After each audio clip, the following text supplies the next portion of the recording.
Welcome to SK குக்கிங்க. இன்றைக்கி என்னோட ஸ்டைலில் தாங்க, அதுவும் மாங்காய் போட்டு மீன் குழம்பு எப்படி வைக்கலான்றதை வீடியோக்குள்ளே போய் பார்க்கலாம் வாங்க. அதுக்கு ஒரு பேன் எடுத்துருக்கேங்க. இதில் வந்து நான் நல்லெண்ணெய் தான் ஊற்றி தாளிக்க போகிறேன். ஏன்னா நல்லெண்ணெய் வந்து மீன் குழம்புக்கு காரக்குழம்புக்கு இந்த மாதிரி ஊற்றுனீங்கன்னா டேஸ்ட்டே நல்லாயிருக்குங்க. இப்போ ஒரு 3 டேபிள் ஸ்பூன் வந்து நான் நல்லெண்ணெய் விட்டுருக்கேன். ஒரு அரை டேபிள் ஸ்பூன் வெந்தயம் போட்டிருக்கேன். அரை டேபிள் ஸ்பூன் சீரகம் போட்டிருக்கேங்க. புளிக்குழம்பு இந்த மாதிரி ஒரு குழம்புக்கெலாம் நீங்கள் சின்ன வெங்காயம் ஆட் பண்ணிங்கன்னா டேஸ்ட்டாக இருக்கும். இப்போ நான் சின்ன வெங்காயம் வந்துட்டு ஒரு பவுல் அளவுக்கு கொட்டியிருக்கேங்க. இதை நல்லா ஃப்ரை பண்ணிக்கோங்க. நல்ல வெங்காயம் வதங்கட்டும். இப்போ ஒரு 20 பூண்டு பல் வந்து உரிச்சு வச்சுருக்கேன், அதையும் இதில் சேர்த்துருக்கேங்க. நல்லா வதக்கிக்கோங்க. ஒரு கொத்து கருவேப்பிலை எடுத்துருக்கேங்க, அதையும் இதோடு சேர்த்து நல்லா வதக்கிக்கோங்க. இப்போ மொத்தமாக 4 தக்காளி எடுத்துருக்கேங்க. அதில் வந்து 2 தக்காளி வந்து நான் கட் பண்ணி வதக்கியிருக்கேங்க.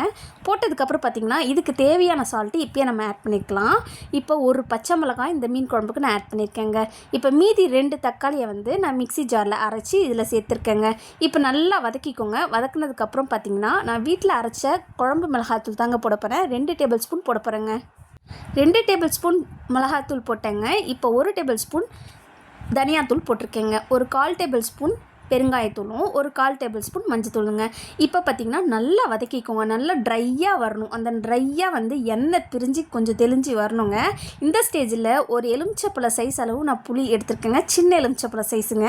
நல்லா ஊற வச்சு கரைச்சி இதில் நான் சேர்த்துருக்கேங்க. உங்களுக்கு தேவையான தண்ணி இதில் ஆட் பண்ணிக்கோங்க. ஏன்னா பூண்டோ வேகணும். கொஞ்சம் தண்ணி தாராளமாக வந்து நல்லா தண்ணியாட்டும் நாள் வச்சிங்கன்னா மறுநாள் வந்து குழம்பு சுண்ட சுண்ட மீன் குழம்பு தக்கராக இருக்குங்க. இப்போ தண்ணி சேர்த்துனதுக்கப்புறம் நல்லா மீன் குழம்பு வந்து நல்லா கொதிக்க ஆரம்பிச்சிச்சு. இப்போ கொதிக்கிற அந்த குழம்புல சிம்மில் வச்சுட்டு நம்மளோட மீன் எல்லாமே ஆட் பண்ணிக்கலாங்க. எல்லாமே ஆட் பண்ணதுக்கப்புறம் மீன் நான் உடனே ஆட் பண்ணதுக்கப்புறம் மாங்காவும் ஒரு 3 பீஸ் மட்டும் தாங்க போட போகிறேன். ஏன்னா இது புளிப்புள்ள மாங்காய், ஆல்ரெடி நம்ம புளியே ஊற்றிருக்கோம். அதனால் 3 பீஸ் மட்டும் தான் மாங்காய் ஆட் பண்ணியிருக்கேங்க. ஆட் பண்ணது பார்த்திங்கன்னா அதுக்கப்புறம் நீங்கள் சிம்லேயே வச்சு மூடி போட்டு விட்டுருங்க. இப்போ இதுக்கு வந்துட்டு இதிலோட ஹைலைட்டு இந்த மசாலா தாங்க. மிளகு, சீரகம், பூண்டு, கொஞ்சோண்டு கொத்தமல்லி இது எல்லாமே சேர்த்து அரைச்சி இந்த குழம்பு வந்து கொதிக்கிற ஸ்டேஜில் இதை அப்படியே போட்டு ஒரு 5 நிமிஷம் மூடி போட்டு ஆஃப் பண்ணி மூடி வச்சுருங்க.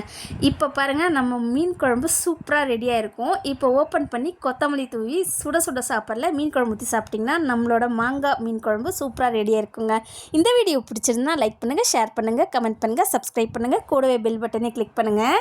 இன்னைக்கான விடுகதை என்னன்னா, நடக்கவும் மாட்டேன், நகராமல் இருக்கவும் மாட்டேன், நான் யார்? இதற்கான விடை தெரிஞ்சுன்னா கீழே கமெண்ட் பண்ணுங்கள். பாய்.